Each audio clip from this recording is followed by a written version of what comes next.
The Black Amazon of Mars, Chapter 5. They waited. Some distance away, a guard leaned against the parapet, huddled in his cloak. He glanced at them incuriously. It was bitter cold.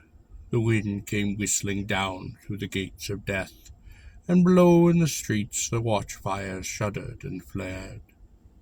They waited, and still there was nothing. Balin spoke impatiently. "How can you know they're coming?" Stark shivered. A shallow rippling of the flesh that had nothing to do with cold. Every muscle of his body came alive. Phobos plunged downward. The moonlight dimmed and changed, and the plain was very empty, very still. They will wait for darkness. They will have an hour or so between moonset and dawn. Thanis muttered, "Dreams. Besides, I'm cold." She hesitated, and then crept in under Balin's cloak. Stark had gone away from her. She watched him sulkily where he leaned upon the stone. He might have been a part of it, as dark and unstirring. Demos sank low toward the west. Stark turned his head, drawn inevitably to look toward the cliffs above Kushat, soaring upward to blot out half the sky. Here, close under them, they seemed to tower outward in a curving mass, like the last wave of eternity rolling down, crested white with the ash of shattered worlds.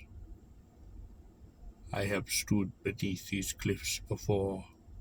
I have felt them leaning down to crush me, and I have been afraid. He was still afraid. The mind that had poured its memories into the crystal lens had been dead 1,000,000 years, but neither time nor death had dulled the terror that beset Bancroft in his journey through that nightmare pass.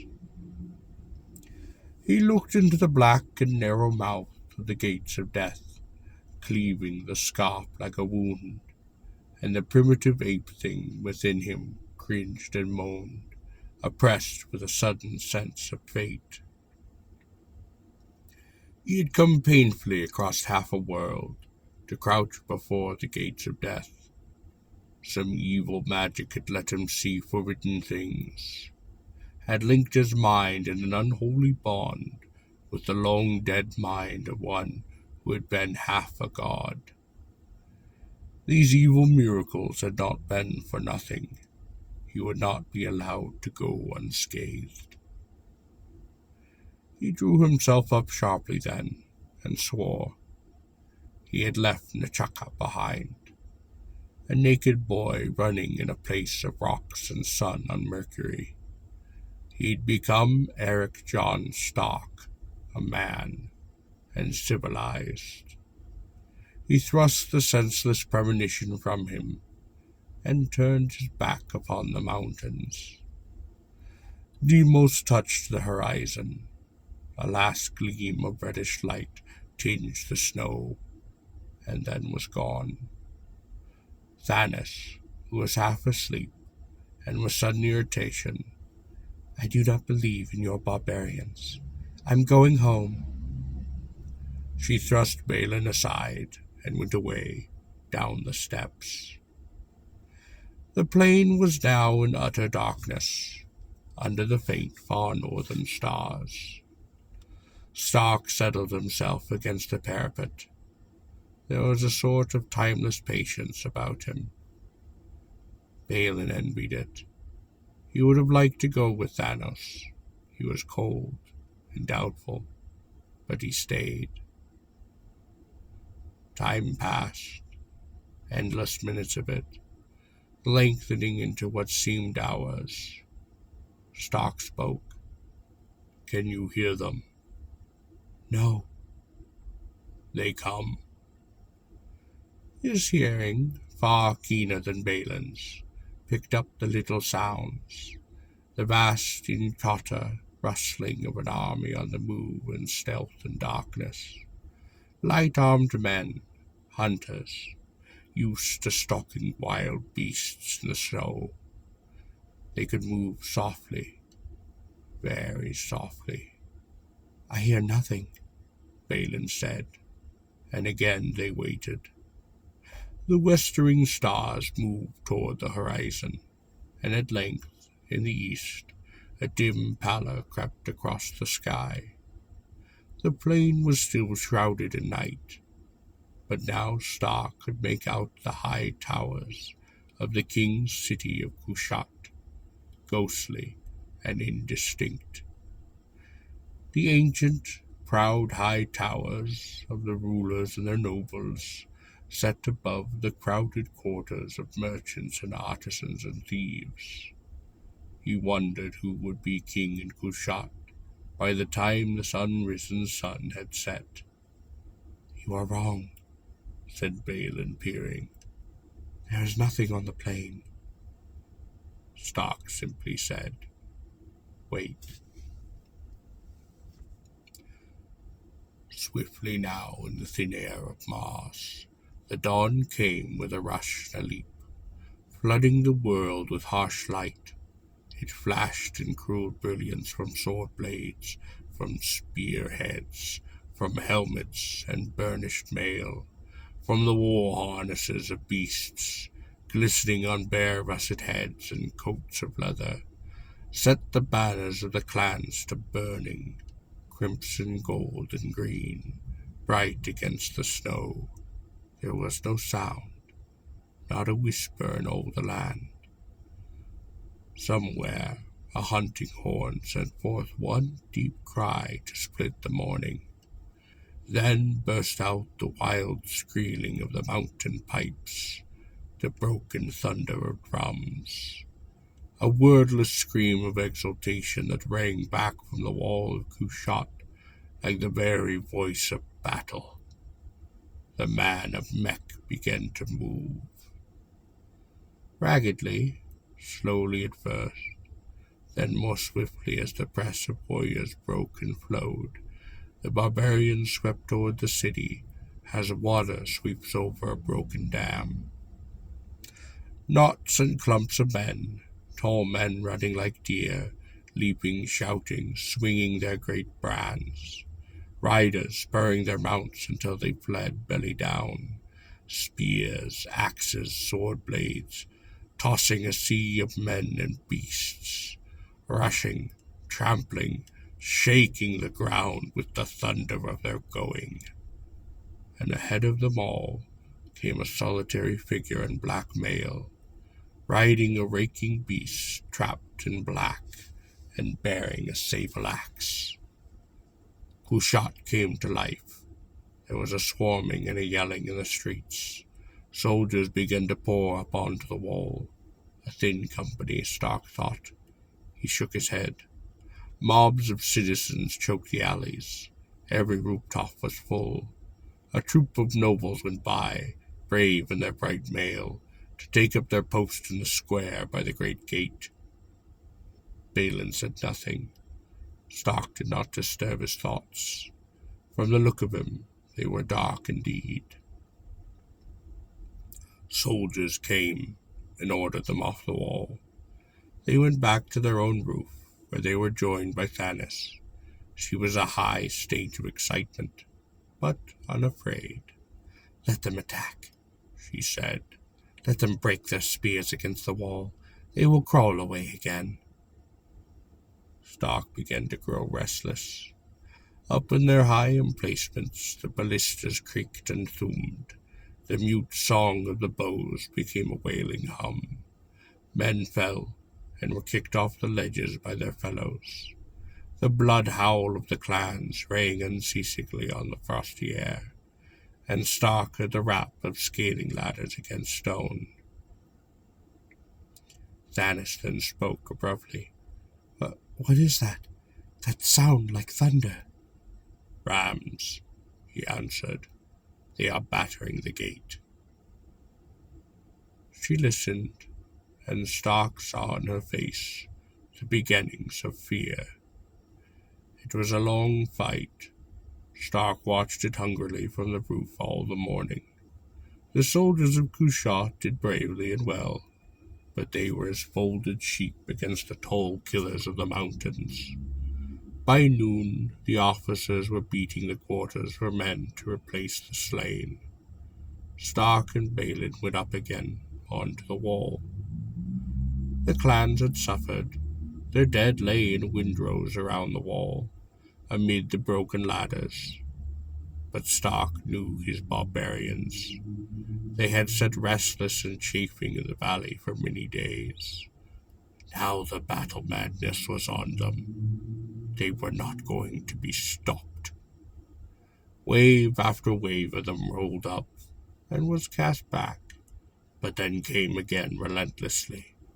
The intermittent thunder boomed still from the gates, where sweating giants swung their rams under cover of their own bowmen, and everywhere, up and down through the forefront of the fighting, rode the man in black armor, and the wild cheering followed him.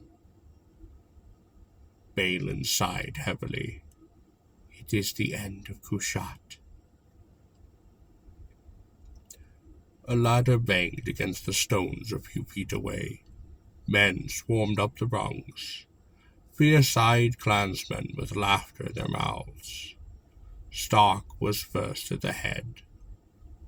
They had given him a spear, and he spitted 2 men through with it, and lost it. A third man came leaping over the parapet, and Stark received him in his arms. Balin watched. He saw the warrior go crashing back, sweeping his fellows off the ladder. He saw Stark's face. He heard the sounds and smelled the blood and sweat of war, and he was sick to the marrow of his bones, and his hatred of the barbarians was a terrible thing.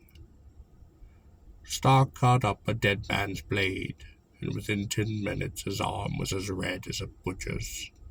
Everyone who watched the winged helm that went back and forth below, a standard to the clans. By mid-afternoon the barbarians had gained the wall in 3 places. They spread inward along the ledges, pouring up in a restless stride, and the defenders broke. The rout became a panic. It's all over now, Stark said. Find Thanos, Ida. Balin let fall his sword. Give me the talisman, he whispered, and Stark saw that he was weeping. Give it me. I will go beyond the gates of death and rouse bound Craw from his sleep, and if he has forgotten Kushat, I will take his power in my own hands. I will fling wide the gates of death and loose destruction on the men of Mech, or if their legends are all lies, then I will die. He was like a man who was crazed. Give me the talisman. Stark slapped him, carefully and without heat, across the face. Get your sister, Balin, Ida, unless you would be uncle to a red-haired brat. He went then, like a man who had been stunned. Screaming women and their children clogged the ways that led inward from the wall. There was bloody work atop the rooftops and narrow alleys, but the gate was holding, still. Stark forced his way toward the square. The booths of the hucksters were overthrown, the wine jars broken, the wet wind spilled. Beasts squealed and stamped, tired of their chafing harnesses, driven wild by the shouting and the smell of blood. The dead were heaped high where they had fallen from above. They were all soldiers here, clinging grimly to their last foothold. The deep song of the rams shook the very stones. The iron-sheathed timbers of the gate gave back an answering scream, and toward the end of all other sounds grew hushed. The nobles came down slowly from the wall, mounted, and sat waiting. There were fewer of them now. Their bright armor was dented, stained. Their faces had a pallor upon them. One last hammer stroke of the rams. With a bitter shriek, the weakened bolts tore out, and the great gate was broken through. The nobles of Kushat made their first and final charge. As soldiers, they went up against the riders of Mech, and as soldiers they held them until they died. Those that were left were borne back into the square, caught as in the crest of an avalanche. And first through the gates came the winged battle mask of the Lord Chiron, and the sable axe that drank men's lives where it hewed. There was a beast with no rider to claim it, tugging at its head ropes. Stop swung under the path and cut it free. Where the press was thickest, a welter of struggling brutes, and men fighting knee to knee. There was the man in black armor, riding like a god, magnificent, born to war. Stark's eyes shone with a strange, cold light. He struck his heels hard into the scaly flanks, and the beast plunged forward, in and over and through, making the long swords sing. The beast was strong, and frightened beyond fear. It bit and trampled, and Stark cut a path for them. Presently he shouted above the din, "Ho there, Chiron!" The black mask turned toward him, and the remembered voice spoke from behind the barred slot, joyously. "The Wanderer! The Wild Man!" Their two mounts shocked together. The axe came down in a whistling curve, and a red sword blade flashed to meet it. Swift, swift, a ringing clash of steel, and the blade was shattered, and the axe fallen to the ground.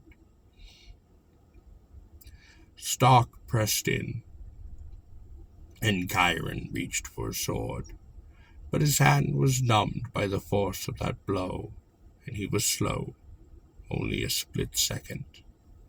The hilt of Stark's weapon, still clutched in his own numb hand, fetched him a stunning blow on the helm, so that the metal rang like a flawed bell. Lord Chiron reeled back, only for a moment, but long enough. Stark grasped that war mask and ripped it off, and got his hands under that naked throat. He did not break the neck, as he had planned, and the clansmen who had started in to save their leader stopped. They did not move. Stark knew why the Lord Chiron had never shown his face. The throat he held was white and strong, and his hands around it were buried in a mane of red gold hair that fell down over the shirt of mail, a red mouth, passionate with fury, the wonderful curving bone under sculpted flesh, eyes fierce and proud and tameless as the eyes of a young eagle, fire blue, defying him, hating him. "By the gods," said Stark, very softly, "by the eternal gods."